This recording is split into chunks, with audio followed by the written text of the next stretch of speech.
Hello, and welcome to 5-Minute Math. Today we are looking at the 5th grade concept of recognizing volume. This is standard 5.6a in the great state of Texas, and we are using item number 26 of the 2024 released STAAR test. If you haven't done so already, please go ahead and take a moment to pause the video, work this problem out on your own, unpause it, and we will look at our answers together. All right, so we have a rectangular prism here. And we have these dimensions here. We have the length, we have the width, and we have the height. And what we're going to do is we're going to completely fill the prism with unit cubes, and each of these are going to have a volume of 1 cubic inch. So this is really what we're looking at here. And I'm going to attempt to draw this, right? So if they're 1 inch across, and this is 2 inches, that means that we can fit 2 of them in there. So I'm going to kind of use that as kind of a separating line. If the height is 2 inches and there are 1 inch cubes, then we can fit 2 of them in there. So if we wanted to kind of view it like this, right, we could have 2 across,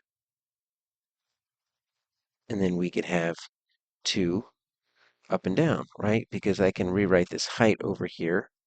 I can bring that up here if I need to, because it's referring to that congruent side length.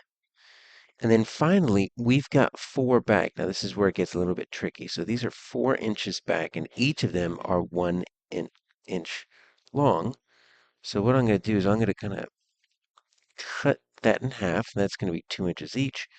And I want to cut each of these halves in half, and there we go. So it's going to be kind of difficult to draw, but if we were to take this, I want to extend this back here, right? I could do the same thing up here.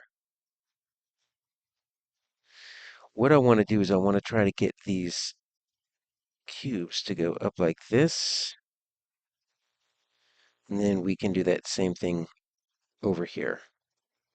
So it's hard to, represent a 3-dimensional object on a 2-dimensional screen, but this is as close as we can get to kind of representing what volume is. So area is when you have squares inside of a flat shape, right? So we can picture the area kind of like this. When we have volume, it's a 3-dimensional. So this is 2-dimensional area. Our volume is always 3-dimensional, right? So we can do it in cubes, we can do it in rectangular prisms. Later on, you'll start to learn how to do those in pyramids, find the volume of cylinders, cones, all of that. That comes in middle school.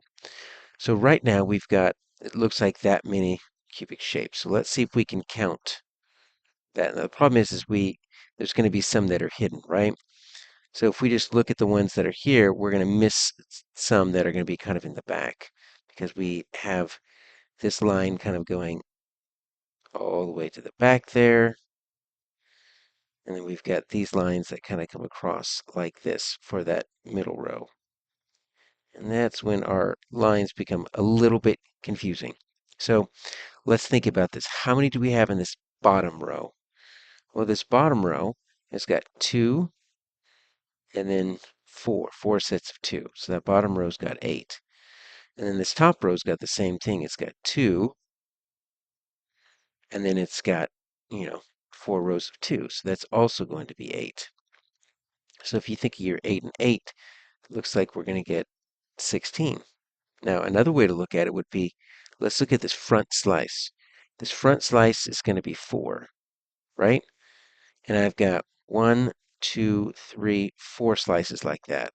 So I've got 4, 8, 12, 16, right? So it's another way of looking at it. And honestly, if we look at our reference material, we will see that volume, look right there, of a rectangular prism is length times width times height.